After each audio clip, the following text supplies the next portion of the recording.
বাবারা ভাইরা, এবার বড় ভাই কান্দে, মৌলভী রে নাই আমার কিচ্ছু নাই, আমার কিচ্ছু নাই, আমার কিচ্ছু নাই, শুধু একমাত্র কিছু থাকলে মা। কত চলেন বাড়ি যাই, কোন বাড়ি গিয়ে কি করবো? তো অহন কান্দেন কেরে, বড় ভাই কান্দে আর ডাকে, গুনার বোঝা মাথায় লইয়া কান্দেছি, মাফ করে দাও মাহবুব আল্লাহ এলাহি। বাবারা, দুইটা চিঠি নবীর পক্ষ থেকে আপনাদের কাছে দেওয়ার কথা। একটা চিঠি হলো কাফা বিল মাউতি ওয়াইজান, মৃত্যুটাকে স্মরণ রাখো, যথেষ্ট ওয়াজের দরকার নাই। আরেকটা চিঠি হলো আমার নবী আপনাদের উদ্দেশ্যে দিয়েছে, আদ-দুনিয়া ও মাজরাতুল আখিরাহ, দুনিয়াটা হলো আখিরাতের বাজার। আমি আপনাদের কাছে জানতে চাই, নবীর চিঠি মাফিক, নবীর চিঠি হিসাব করে আখিরাতের জন্য কে কি বাজার করেছেন, কে কি রোজগার করেছেন। আমার নবী যেদিন বলেছে দুনিয়া আখিরাতের বাজার, সাহাবীরা জড়ো হইয়া প্রশ্ন করে, নবী গো আমরা কিভাবে বাজার করলে লাভবান হব? আমার নবীর সাথে সাথে আরেকটা চিঠি সামনে পেশ করে দিলেন, সাহাবীরা রে, আসসালাতু মিফতাহুল জান্নাহ, এই নামাজ ধরো, নামাজটা তোমাদের আখিরাতের জন্য জান্নাতের চাবি হিসাবে পাবি। লম্বা ঘটনার সংক্ষেপ করে দিলাম।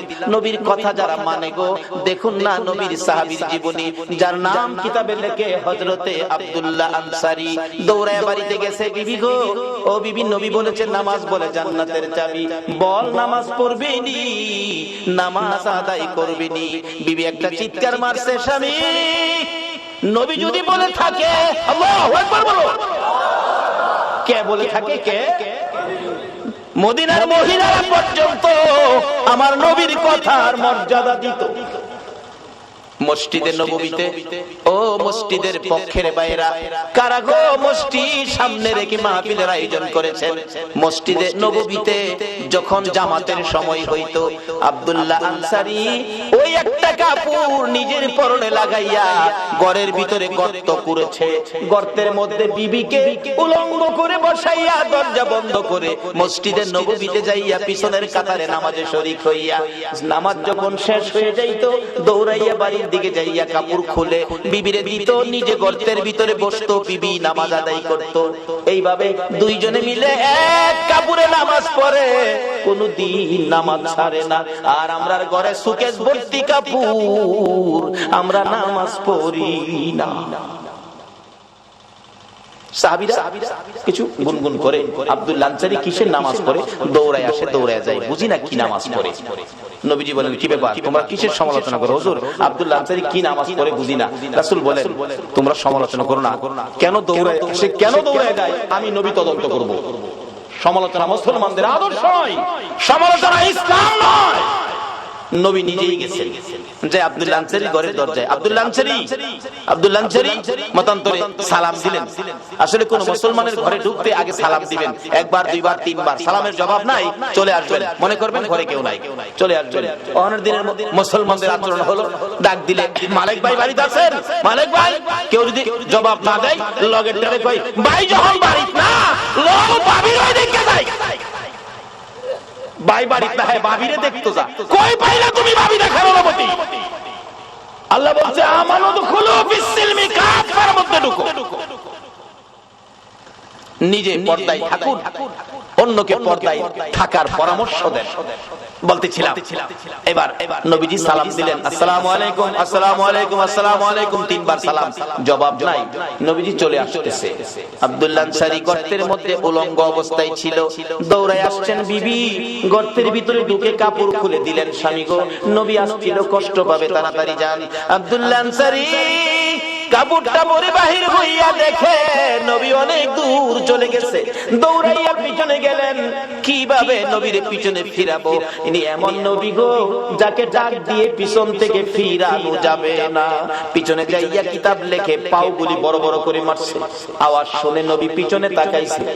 আব্দুল্লাহ আনসারী, হুজুর ওয়া আলাইকুম সালাম, তিনবার সালাম দিলাম, জবাব দিলি না, এখন কেন জবাব দিলে? হুজুর আপনি যখন সালাম দেন আমি শুনছি গো, কিন্তু এমন এক পরিবেশে ছিলাম রাসূলের সালামের জবাব দেওয়া সম্ভব ছিল না। কি পরিবেশে ছিলে রে আব্দুল্লাহ আনসারী? হুজুর আপনি যেদিন বলেছেন নামাজ জান্নাতের চাবি, ওই দিন থেকে আমি আর আমার বিবি দুইজনে নামাজ পড়ি, নামাজ ছাড়ি না। কিন্তু দুইজনে মিলে নবী গো মাত্র একটা কাপড় আমার ঘরে। মসজিদে নববীতে যখন জামাতের সময় হয়, ও মসজিদওয়ালারা কারা এই মসজিদের পক্ষ থেকে মাহফিলের আয়োজন করেছো, আমার নবী মসজিদের জামাতের কত গুরুত্ব দিয়েছে। হুজুর মসজিদের জামাতের সময় হলে আমি আব্দুল্লাহ আনসারী ঘরের ভিতরে গর্ত করছি, বিবিরে উলঙ্গ করে বসাইয়া দরজা বন্ধ করে কাপড়টা পরে আমি মসজিদে যাই, নামাজ শেষ করে দৌড়াই আসি, বিবিরে কাপড় দিয়ে আমি গর্তের মধ্যে বসে থাকি। এইভাবে দুইজনে মিলে নামাজ পড়ি এক কাপড়ে। হুজুর কোনদিন নামাজ ছাড়ি না। আমার নবী বলেন আব্দুল্লাহ আনসারী দরজাটা খুলে দে, আমি দেখি গর্তটা শরীয়ত সম্মত কিনা। কিতাব লেখে আব্দুল্লাহ আনসারী দরজা খুলে দিলে নবী তাকিয়ে আছে। গর্তটা এত গভীর ছিল, ভিতরে মেয়ে না পুরুষ বোঝা যায় না, মানুষ আছে কি নাই তাও ধরা যায় না। আমার নবী চোখের পানি ছেড়ে দিলেন, আব্দুল্লাহ আনসারী রে, আমি নবী বলে গেলাম রে, তোদের জান্নাতের চাবি রোজগার হয়ে গেছে। বাবার এদের ছাড়তে হবে, সাদা কাপড় নিয়ে কবর যাইতে হবে। জীবনে কি রোজগার করেছেন হিসাব মিলাম না। আমার নবী বলেছে আদ-দুনিয়া ও মাজরাতুল আখিরা, দুনিয়াটা আখিরাতের বাজার, আখিরাতের জন্য কি বাজার করেছেন হিসাব মিলান। মরার আগে মইরা দেখেন আপনার কিছুই নাই, শুধু 3 টুকরা কাফন ছাড়া আর কিছুই আপনার নাই। সব সম্পদ ছেলেমেয়েরা বাদ করে নিয়ে যাবে। নবীজি চোখের পানি ছেড়ে ঘোষণা দিয়ে গেলেন, ও আব্দুল্লাহ আনসারী তোদের জান্নাতের চাবি রোজগার হয়ে গেছে। পিছে পিছে যাইতেছে নবীজির আগায়া দেওয়ার জন্য, রাস্তায় উঠে যাবে, বাড়ির সীমানা শেষ। আমার নবী দেখে ছোট্ট ছোট্ট 2টা বাচ্চা একটা খেজুর গাছের গোড়ার মধ্যে এইভাবে বাচ্চা 2টারে গাছের সাথে বাইদা রাখছে। বাচ্চাগুলো কাঁদতে কাঁদতে জামা কাপড় ভিজে গেছে। আমার নবী পাশে দাঁড়াইয়া ডাক দিলেন, ও বাচ্চারা তোমাদের এই কষ্ট কারণটা কি? বাচ্চাগুলো কান্দে, হুজুর রাস্তা দিয়ে কত মানুষ যায় গো, আমরা কেউ জিগাই। ও বাবা মুসলমান, এটাও তোমার আদর্শ? তুমি পেট ভরে খাইলা, তোমার আশপাশে ঘরের লোকগুলো খাইলো না, তুমি খবর নিলা না, শুধু নামাজ পড়ে বাড়ি গিয়ে ঘুমাইলা। এই নামাজে আমার আল্লাহ খুশি হবে না। আমার নবীর আদর্শে ফিরে যান। ও বাবারা ভাইরা, শেষ পর্যায়ে এসে গেছি। নবী ডাকে, ও বাবারা তোমাদের কি দুঃখ? হুজুর আমরা কেউ জিগায় না কেন যে আমরা এই বিপদে আছি। তোমাদের বাবার নাম কি? বাচ্চা 2টা আব্দুল্লাহ আনসারীর দিকে তাকাইয়া বলে, হুজুর আমাদের বাবা আব্দুল্লাহ আনসারী। নবী জিজ্ঞেস করে, ও আব্দুল্লাহ আনসারী তোর বাচ্চাগুলোর এত কষ্ট এত বিপদ, হাত বাঁধা ব্যাপারটা কি? আব্দুল্লাহ আনসারী শুধু কান্দে, কোনো কথা কয় না। আবার নবী জিজ্ঞেস করেন, ও বাচ্চারা তোমাদের এই কষ্ট কেন, হাত বাঁধা কেন, বিপদ কেন? বাচ্চাগুলো কান্দে আর বলে, হুজুর আমার বাবা আব্দুল্লাহ আনসারী এত গরিব মানুষ, আজকে 6-7 দিন পার হয়ে গেছে গো নবী, আমাদের চুলায় আগুন জ্বলে না, না খাইয়া থাকতে থাকতে আমরা 2টা বাচ্চা পেটের খিদা সহ্য করতে পারি না গো নবী। 7 দিন যার চুলায় আগুন জ্বলে না, তারা আমার নবীর কথা মানে, এক ওয়াক্ত নামাজ ছাড়ে না। যে নবীর সুপারিশ ব্যতীত কেউ জান্নাতে যাইতে পারবেন না। বলুন এই নবীর আদর্শে যাওয়া আমাদের দরকার আছে কিনা? আমার নবী নিজেও চোখের পানি ছেড়ে দিলেন, দেরি করলেন না, দৌড়ে যাইয়া মসজিদে নববীর বারিন্দায়। আজকে শুনলাম সালেহ সাহেব বললেন, হুজুর আমার মসজিদের বারিন্দা নাই। ও বাউনির ভাইয়েরা বাবারা, মসজিদের বারিন্দায় আমার নবী, বারিন্দাকে নবী নিজেও ব্যবহার করতেন দেশের কাজে, শান্তির জন্য, মানুষের মুক্তির জন্য, হেদায়েতের জন্য। মসজিদের বারিন্দা আমার নবী ব্যবহার করতেন। মসজিদে নববীর বারিন্দায় যাইয়া আমার নবী 2টা চোখের পানি জল করে ছেড়ে দিলেন। সাহাবীরা দূর হয়ে গেছে, কান্দে রে আমার নবী কান্দে। আল্লাহু আকবার বলো। নবীর কান্না দেখে কেউ সহ্য করতে পারে না। ওমর তরবারি নিয়ে হাজির হয়ে গেছে। ইয়া রাসূলুল্লাহ, আমি ওমর বেঁচে আছি, বলুন কার দেওয়া ব্যথায় আপনার চোখের পানি আসছে, আমি ওমর তরবারি দিয়ে তাকে দ্বিখণ্ডিত করে দিব। আমার নবী বলেন, ওমর রে, আজকের চোখের পানি তরবারি দিয়া মুছতে পারবি না। মসজিদে নববীর বারিন্দায় দাঁড়াইয়া আমার নবী ডাকে। আবু বকর হাজির হয়ে গেলেন। ইয়া রাসূলুল্লাহ, আমি আবু বকর, যে আবু বকর তিনবার করে সর্পের দংশনে আপনি নবীর ভালোবাসায় জীবন দিতে রাজি, প্রয়োজন হলে আমি আবু বকর জীবন দিব। আমার নবী বলেন, আবু বকর রে, জীবন দিয়ে চোখের পানি বন্ধ করতে পারবি না। এইভাবে একের পর একজন আসতেছে, নবী কারো পক্ষে খুশি হয় না। একটু পরে দেখা যায় দূর থেকে আসতেছে হযরতে উসমান গনি রাদিয়াল্লাহু তাআলা। ও দনিরা, কে হবে গো উসমান গনি? হাসতেছে, চোখের পানিগুলো ছেড়ে ছেড়ে নবীজি কান্দে। উসমান গনি ডাকতেছে, হুজুর, আমি উসমান গনি আসলাম। নবী গো, বলুন কিসের বিনিময়ে চোখের পানি মোছা যাবে? আমার নবী এইভাবে দুইটা হাত বাড়াইয়া ডাক দিলেন, উসমান গনি রে, আমি নবী তোর দিকে তাকাইয়া রইছি। মসজিদে নববীর বারিন্দায় আমার নবী উসমান গনির দিকে তাকিয়ে আছে। আমি জানি না আজকে বাউনির জমিনে আমার নবী মদিনা থেকে এই মসজিদের বারিন্দার জন্য কার দিকে নবী তাকাইয়া রইছে। উসমান গনি, আয়, আমি নবী তোমার দিকে তাকিয়ে আছি। নবীজির সামনে দাঁড়াইলে উসমান গনি ডাকতেছে, ইয়া রাসূলুল্লাহ, বলুন কিসের বিনিময়ে আপনার চোখের পানিগুলো মুছতে পারি? আমার নবী কান্দে, উসমান রে, পারবি নি ইহুদির বাড়ির খেজুর গাছটা আমারে কিনা দিতে?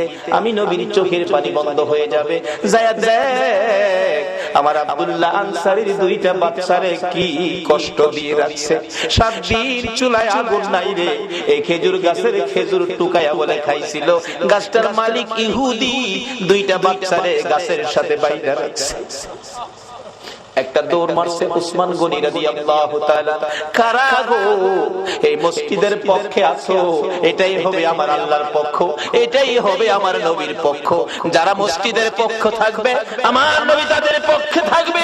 যারা মসজিদের বারিন্দার পক্ষে গো আমার নবী তাদেরকে না লইয়া ফুলসিরাতের ফুল নবী পার হবে না। উসমান গনি ডাকি, ইয়া রাসূলুল্লাহ, কথা দিলাম খেজুর গাছ না নিয়ে আমি আসবো না। ডাকতেছে, ইহুদি বাড়িতে আছো? জি। খেজুর গাছটা বিক্রি করে দাও। ইহুদি কই, বাড়ির খেজুর গাছ বিক্রি করবো?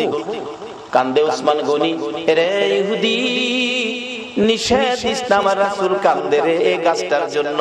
আজকে যা চাইবি তা পাইবি, বিক্রি করতে হবে। ইহুদি কয়, সুযোগ যখন পাইছি একটা গাছের বিনিময় মনের মতো লওয়া লমো। ও উসমান গনি, তোমার 100 খেজুর গাছের একটা বাগান, 100 খেজুর গাছ সহ বাগানটা যদি আমারে দিয়ে দাও, আমি একটা গাছ তোমারে দিব। উসমান গনি একটা চিৎকার মারছে, আরে ইহুদি, মাত্র 100 খেজুরের গাছ চাইছস রে? আবার রাসূল কান্দে। রাসূল খুশি করার জন্য আজকে যদি আমি উসমান গনির সকল সম্পত্তি চাইতি, একটা গাছের বিনিময় আমি উসমান গনির সব করে দিয়ে দিতাম। ও বাবারা, ভাইরা, এই রাসূল খুশি করার জন্য সকল সম্পত্তি দিয়ে উসমান গনি একটা খেজুরের গাছের দলিল নিতে রাজি। ইহুদি বলেন 100 গাছ দিলেই হবে। 100 গাছের দলিল দিলেন উসমান গনি, একটা গাছের দলিল দিলেন ইহুদি। এই দলিল নিয়ে রাসূলের সামনে হাজির। আমার নবী চোখের পানি জর্জর করে ছেড়ে দিলেন, উসমান গনি রে, আমি কথা দিলাম রে, তোরে না লইয়া আমি নবী জান্নাতে যাব না। এই নবীর কথা কার কাছে ভালো লাগে? কে নবীর পক্ষে থাকতে রাজি? মসজিদ আল্লাহ খুশির ঘর, মসজিদ আল্লাহ পাওয়ার ঘর, মসজিদ জান্নাত পাওয়ার ঘর, মসজিদ গুনাহ মাফের ঘর। এই মসজিদের বারিন্দার জন্য আমি আপনাদেরকে নিয়ে দোয়া করব। দোয়ার আগে 5টা মিনিট অনুরোধ হলো, আমি আপনাদের মেহমান, কেউ উঠবেন না। যদি উঠেন আমি কষ্ট করব। মহব্বতে আর একটু দুরূদ শরীফ পড়ুন। আল্লাহুম্মা সাল্লি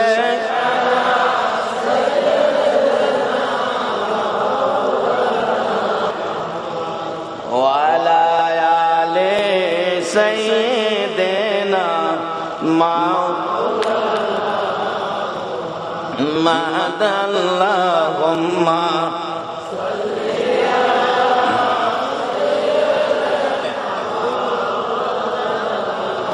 মুহাম্মদ ওয়া আলা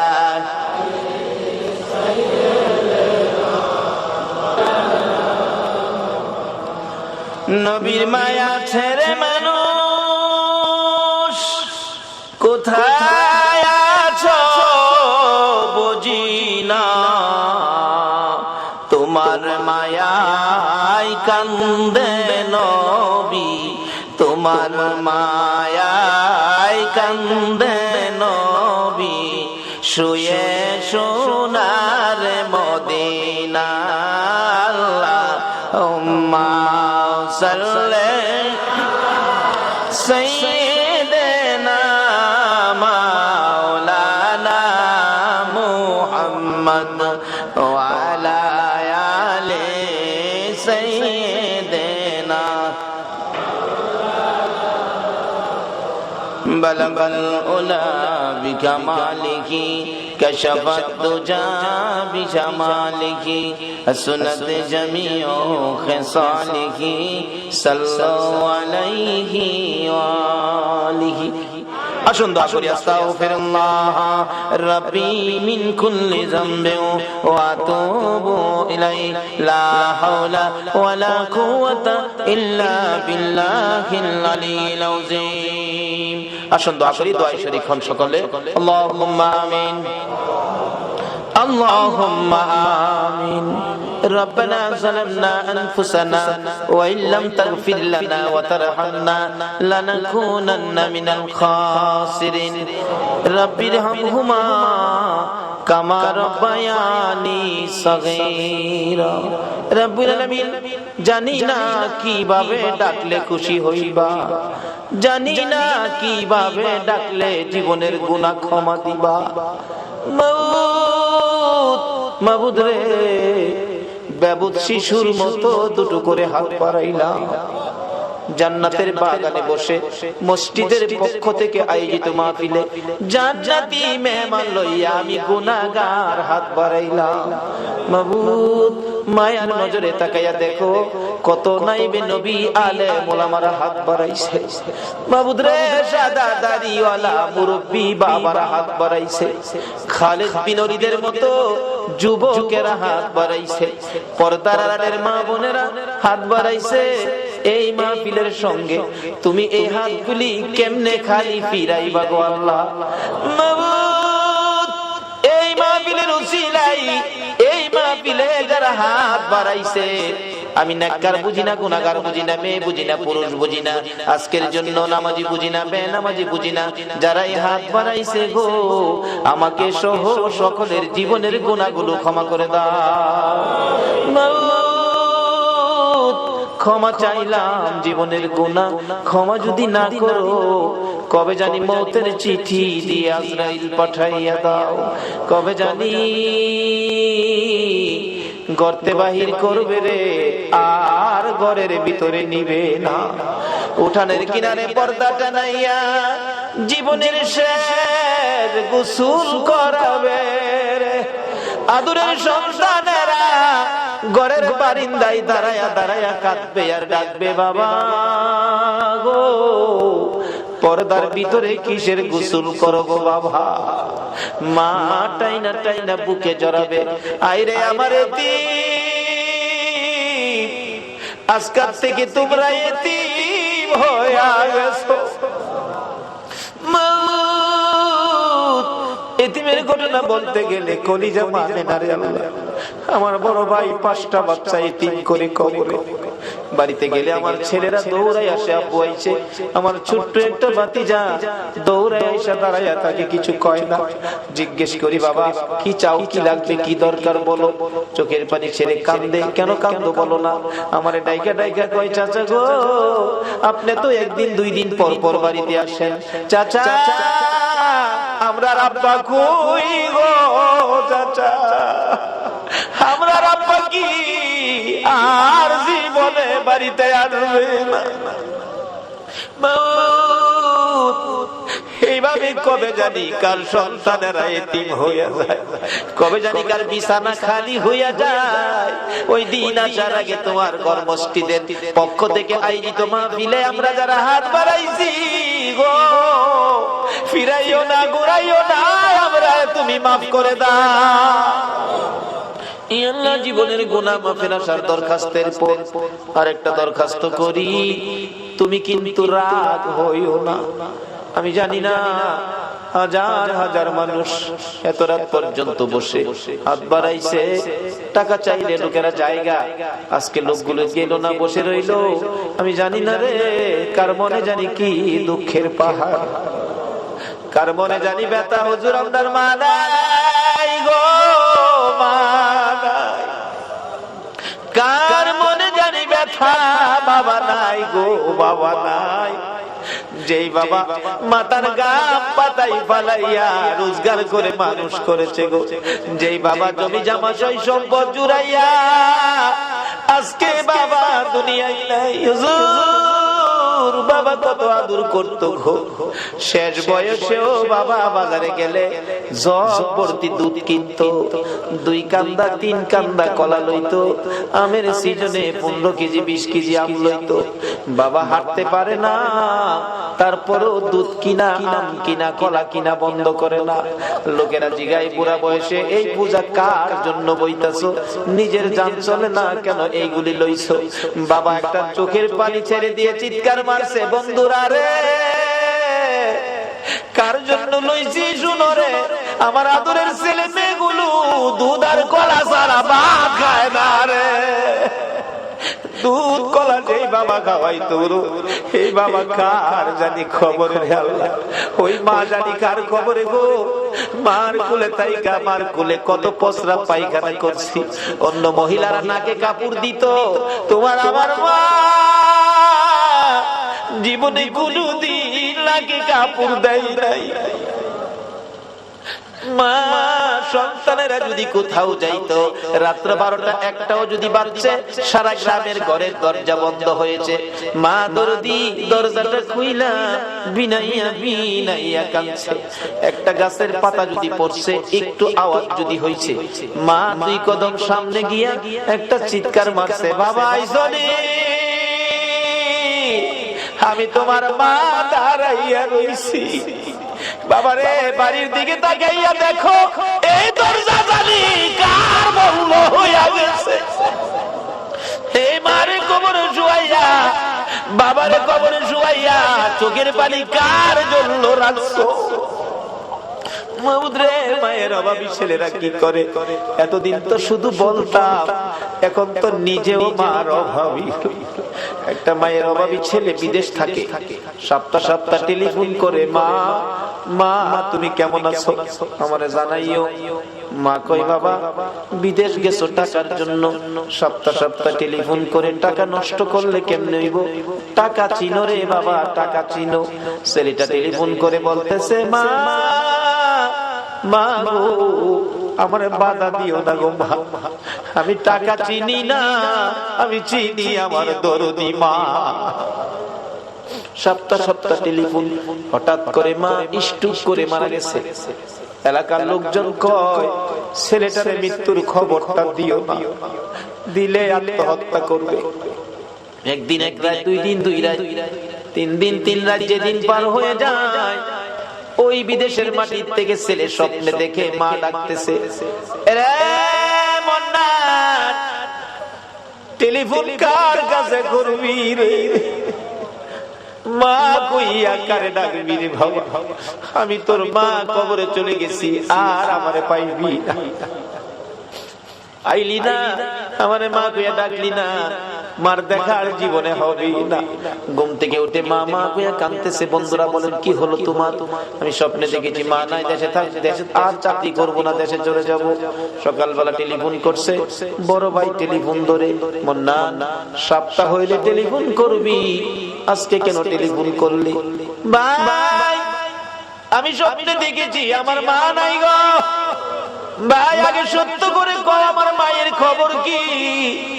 খবর যদি না কও আমি কালকেই বাড়িতে চলে আসবো। মায়ের কাছে দাও, মায়ের সাথে কথা বলবো।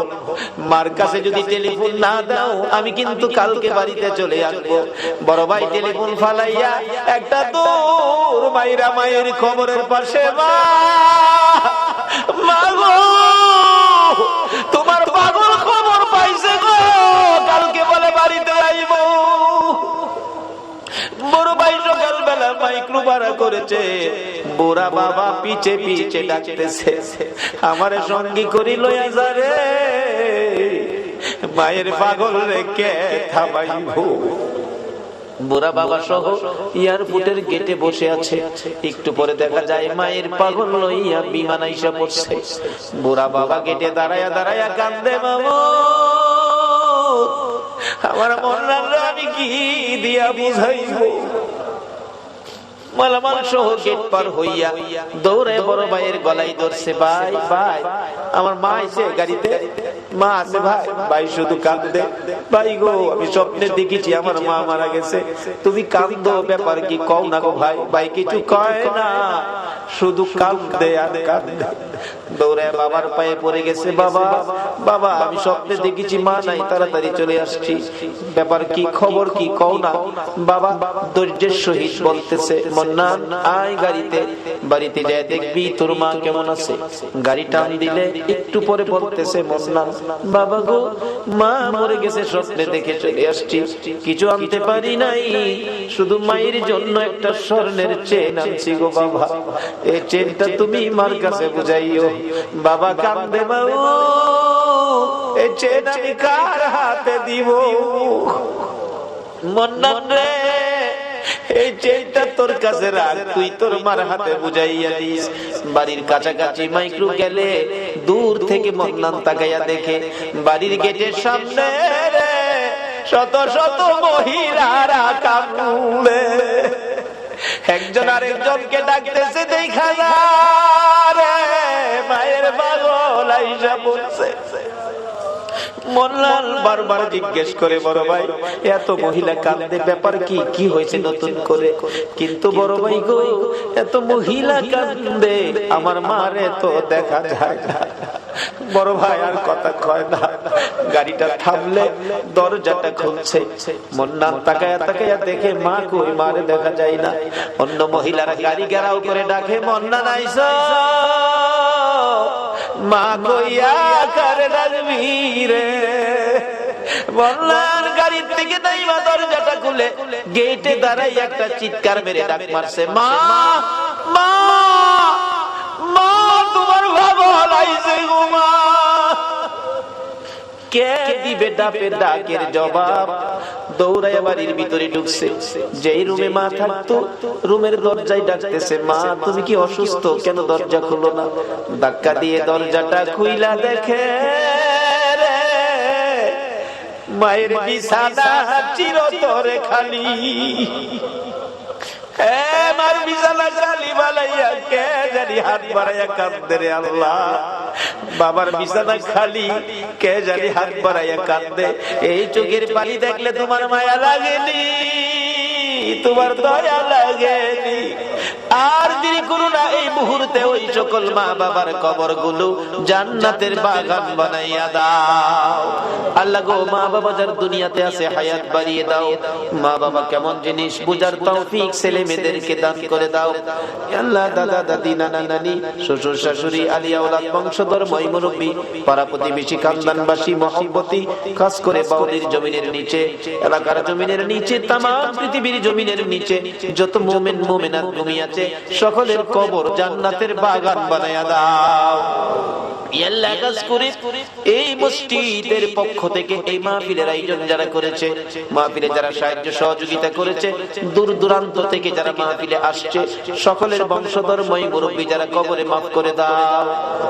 মাবুদ আমাদের মধ্যে যারা অভাবী অভাব দূর করে দাও, আমাদের মধ্যে যারা বিমারি বিমার সেবা করে দাও, যারা ঋণগ্রস্ত ঋণ থেকে উদ্ধার করে দাও, যারা বিপদে আছে বিপদ থেকে মুক্ত করে দাও, যারা নামাজি নামাজ কবুল করে লও, যারা নামাজ পড়ে না নামাজের বুঝ দান করে দাও, যারা ব্যবসা করে ব্যবসায় বরকত দাও, যারা চাকরি করে পদোন্নতি দান করে দাও, যারা গৃহস্থী করে জমির ফসলে বরকত দাও, যারা বিদেশ থাকে অনেক বিদেশি ভাইদের বাবা দুয়ার দরখাস্ত করছে গো আল্লাহ, বিদেশি সকল ভাইদেরকে তুমি হেফাজতে রাখো গো আল্লাহ।